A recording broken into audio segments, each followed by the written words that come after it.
Hello everybody, welcome back. I hope that you're all doing very well. Today I will be discussing a complicated issue in semantics. Meaning.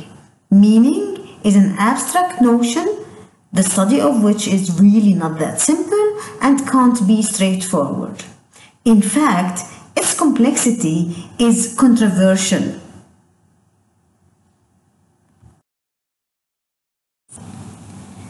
Some authors, like Herford and the others, believe that meaning is not a complicated issue and that it can be actually applied in two different ways. I'll be back to these two different ways in a few minutes. Others, just like John Said, for example, believe that it's really a very complicated issue and it can't be accounted for by one particular theory. What I mean here is actually lexical meaning. Now, to start our session, one might ask oneself, what is meaning? What makes the lexical item chair mean this thing? Why not this thing? Or even, why not this thing? To complicate things even more, one might ask oneself, what's the meaning of meaning? What's the meaning of the word mean? M-E-A-N. The word mean is an issue by itself. Well, when I say that red flag over there means danger. Now, do I intend to give the definition of the phrase red flag? Does red flag mean danger? What do I mean when I use the term means here? Means here can be replaced with the term signals, for example. First of all, and before we dive into the ocean of semantic theories, we need to know that the meaning of any lexical term in a language is conventional. Speakers of English, for example, had agreed to use the term chair to refer to this entity. In Arabic, the term kursi is used to refer to the same entity or the same thing. However, can anyone decide to use the term chair to refer to this thing, for example? Well, nothing can hold one back from calling this thing a chair in English, but they would be mocked at by people around them, or maybe they would be misunderstood. Still, this is not impossible. Let's have this hypothetical situation in which English language planners have decided to stop naming the table as a table and decided to name this thing table as a chair, for example, instead. Then this decision is announced by the language planners to the speakers of the English language, together with the announcement of a penalty for naming this object table. So if somebody would name this object table from now on, she will be fined. Well, at the beginning, speakers of the English language would find it really difficult to get used to the new term chair to refer to this object table. But after a while, people get used to the new term, and the generations to come would never know that this object was once referred to as table. They would never even know that their grandparents or great-grandparents were fined if they labeled it table. Hence, the meaning of a term is actually conventional,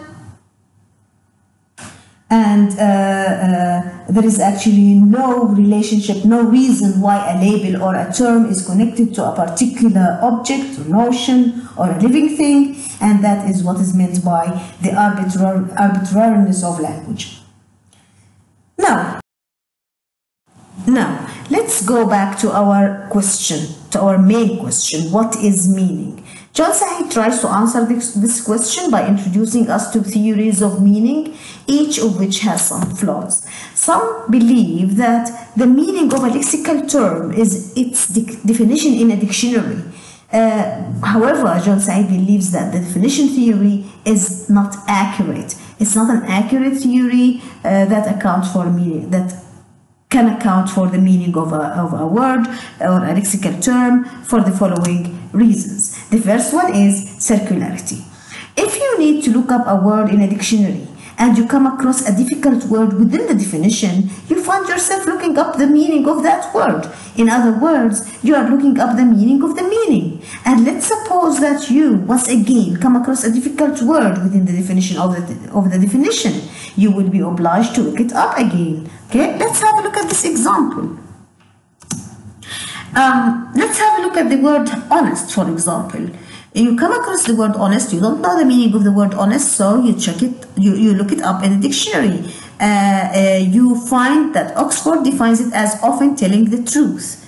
Suppose that you don't know the meaning of the word truth. You look it up again and Oxford tells you the meaning of truth is actually the true facts about something. Let's suppose that you don't know the meaning of facts. So you check it and look it up in the dictionary. You find it that you find Oxford defining it as used to refer to a particular situation that exists. Now let's suppose that you don't know the meaning of particular or situation or exist. Now at the end of the day, you will find yourself going in a circle of definitions that has no end at all. Now the second flaw is the difference between the meaning of a word in a dictionary and what you really know or how you perceive this word. This leads us to the idea of the two ways of the application of meaning suggested by Herford and the others I mentioned earlier at the beginning of this session.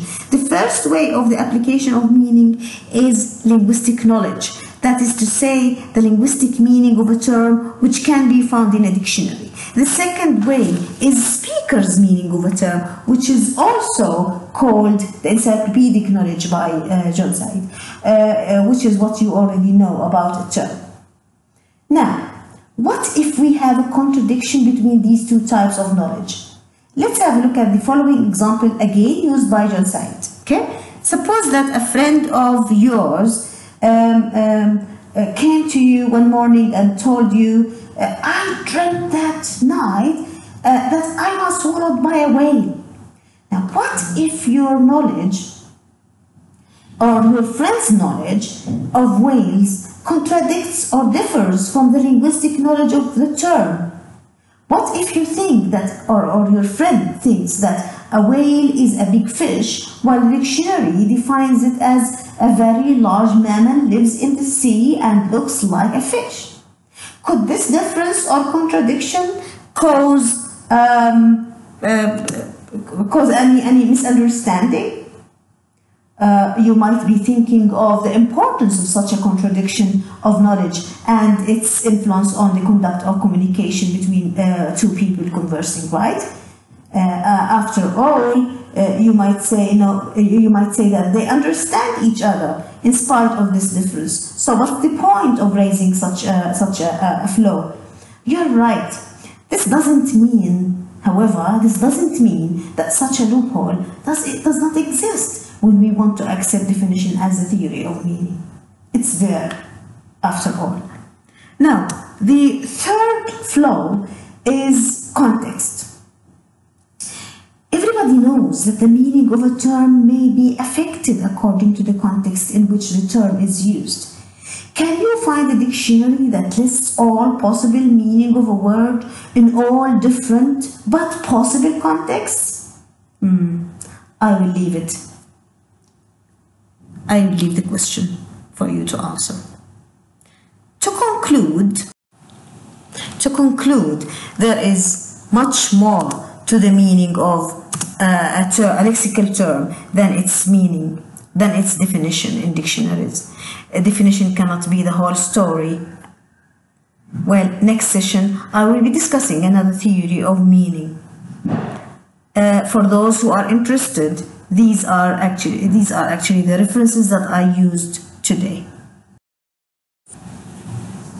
That's all for today. Thank you very much for being with me. Have a nice day. Bye bye for now.